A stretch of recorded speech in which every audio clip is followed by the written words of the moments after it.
I got another email because this was going to bring up an interesting subject. Hopefully. From Joseph. He says some good things about the merchandise that I'm not going to sell individually and how he can't stop reading the graphic novel and all the good things he says about the podcast. I won't enumerate all of those. But finally, a question, perhaps for the Drive-Thru, he says. Hence, I'm reading it on the experience. Whence the proliferation of wrestling doctors? I assume not all of those gentlemen had MDs or even PhDs. Jerry Graham, Sam Shepard, Dr. D, David Schultz, etc., etc. There's quite a gallery of doctors, leaving aside the more obvious uses of it as an athletic nickname, e.g. Steve Williams. It clearly dates back to long before the Titan creative team started hanging wacky professions on everyone. And I thought that was it, because there have been a lot of doctors in wrestling. And I prefaced this with you just before we went on the air. I said, I've not made a list, but let's just talk about some doctors in wrestling and see how many we can come up with and what interesting things may, because immediately I think of our friend, Dr. Tom Pritchard, member of the Heavenly Bodies, fantastic trainer, Hall of Fame level talent.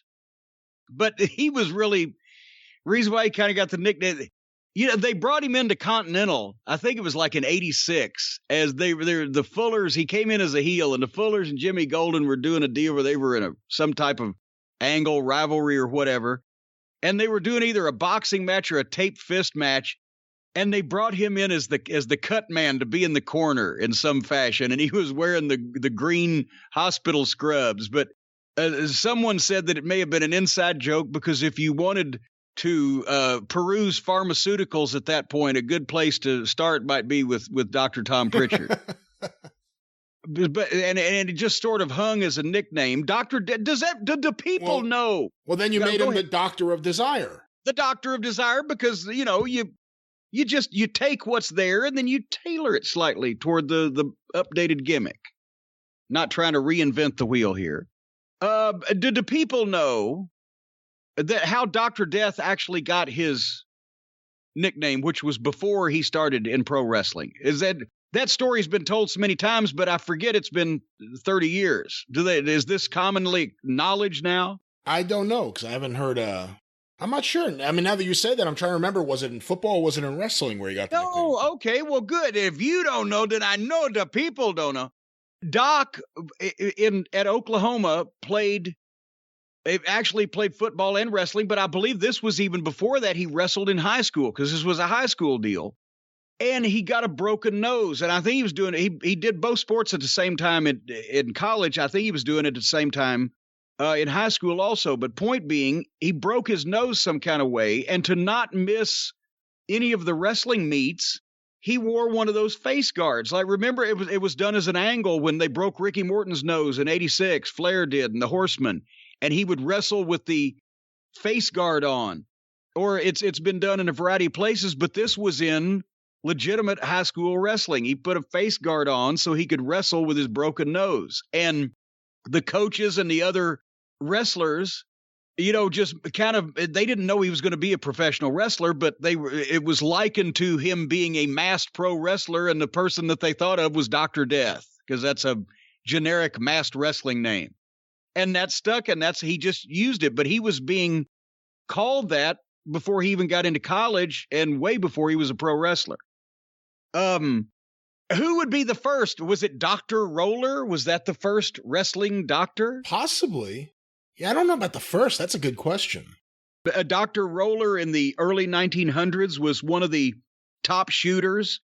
And was he not the guy that in workouts leading up to the match, was he not the one that hurt Hackenschmidt's knee, which led to Hackenschmidt going into the second match with Gotch injured, and then Gotch double-crossed him and went for the fight, but they had the gentleman's agreement.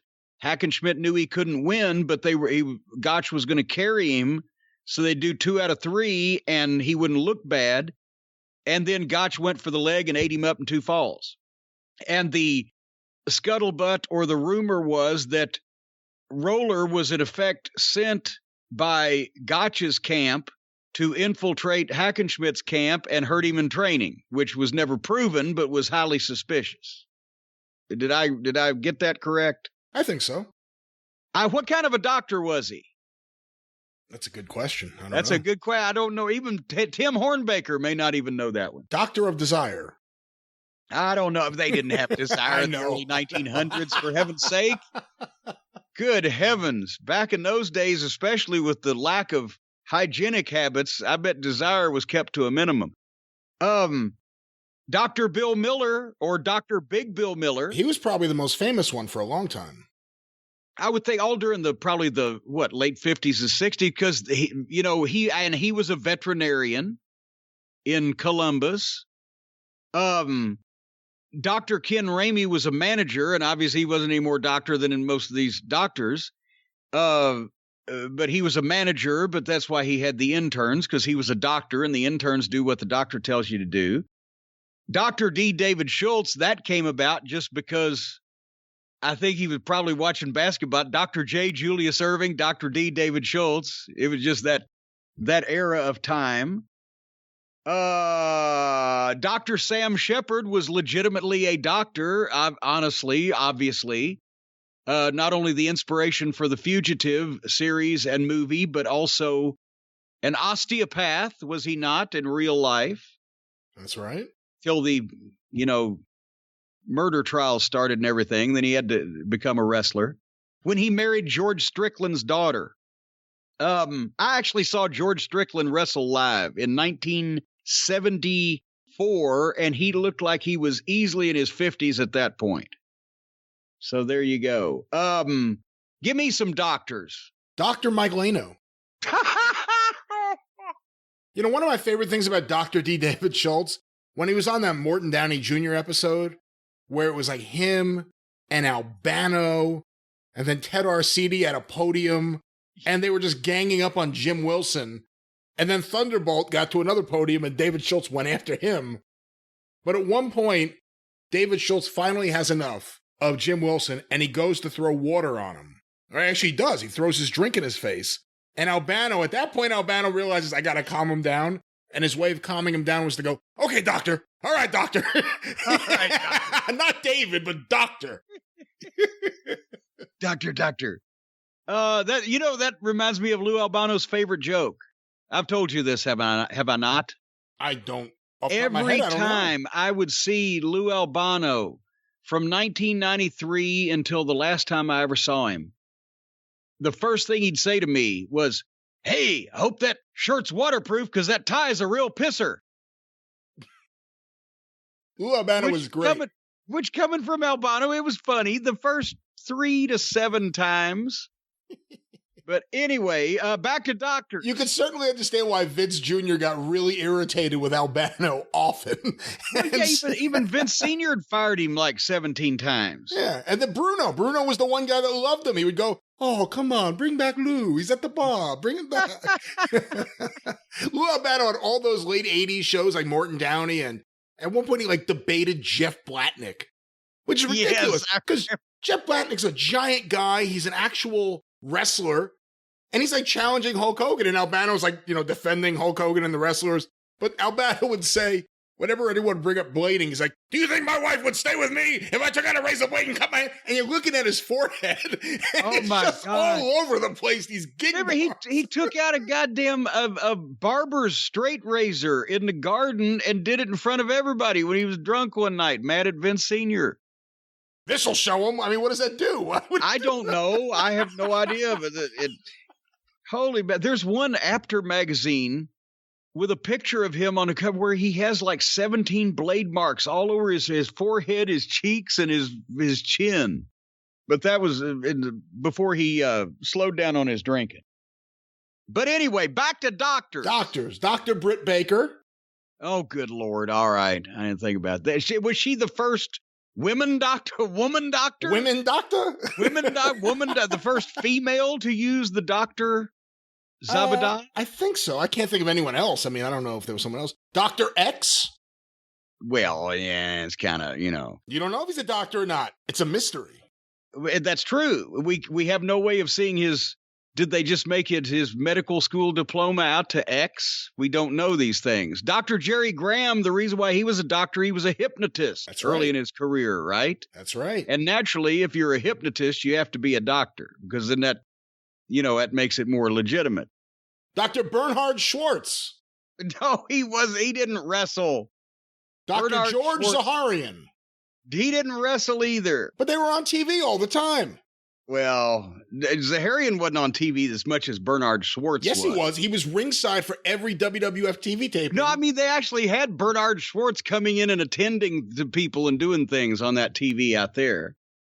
I just saw a promo that Zaharian cut on TV. On WWF TV, Vince Jr. holding the mic and Zaharian's cutting some promo about something. I forget what it was, actually. Oh, now who are we forgetting? Yeah, we have to be forgetting a lot of people. We have to be, and now a lot of, people are screaming now. People are screaming now at their various devices. They're listening. What about Dr. So-and-so? Dr. Jerry Graham, Dr. D. David Schultz, Dr. Death, Dr. X, Dr. Ken Ramey. Well, there's been many various masked, like Dr. X's and Dr. Deaths and, et cetera, et cetera. That's right. Dr. Isaac Yankem. Ooh. Briefly.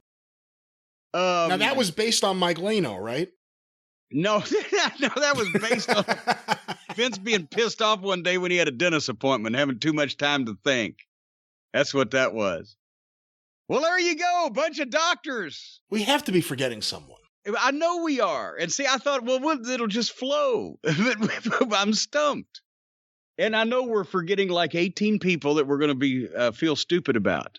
So this is an audience participation thing. Everybody send in your various doctors that we missed in wrestling.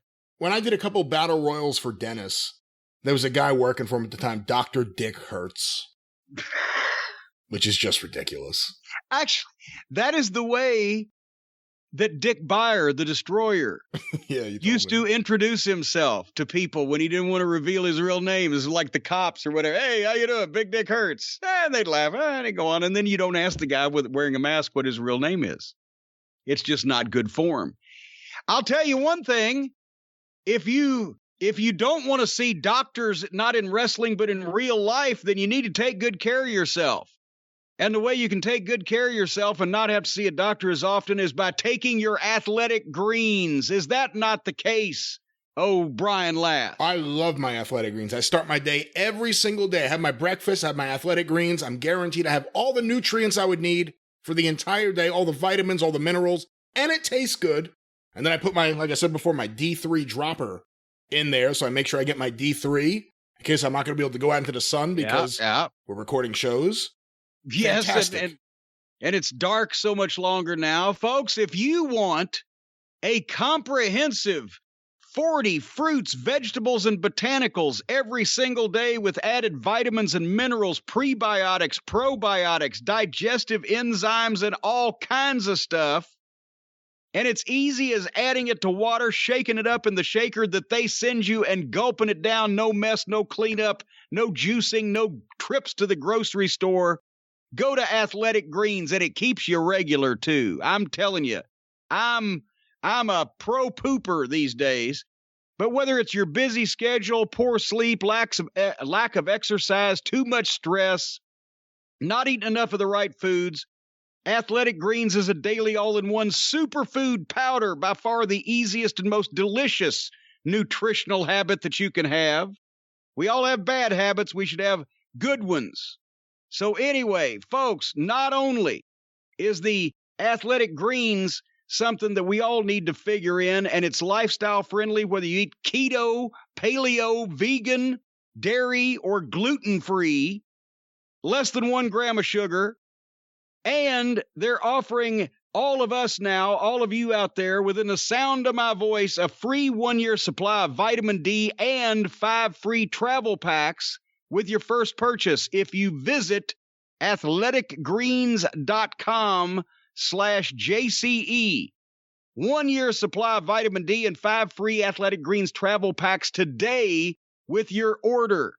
So join the health experts, the athletes, and the health-conscious go-getters around the world who make a daily commitment to their health. You don't have to be a go-getter, because I'm an ass sitter and I still want to be healthy.